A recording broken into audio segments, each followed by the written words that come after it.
ಒಬ್ಬರಿಗೆ ಅನ್ನೋದು ಕೈಯ ಅನ್ನ ನಂಬಿದ ಹುಡುಗರ ಕೊಡಬೇಡ ಮನ್ನ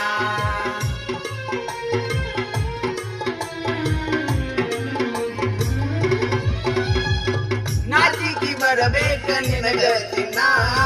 ಮುನಾಕ ಮಂದಿನ ಮಾಡಕ ಮೆಂಟನ ಒಬ್ಬರಿಗೆ ಅನ್ನೋದು ಕಲಿಯ ಅನ್ನ ನಂಬಿದ ಹುಡುಗರ ಕೊಡಬೇಡ ಮನ್ನ ಪ್ರೀತ್ಯಾಗ ಮಾಡಿದಿ ಧೋಕ ನಿಂದಲ್ಲ ಲೆಕ್ಕ ಪ್ರೀತ್ಯಾಗ ಮಾಡಿದಿ ಧೋಕ ನಿಂದಲ್ಲ ಹೋಗ ಲೆಕ್ಕ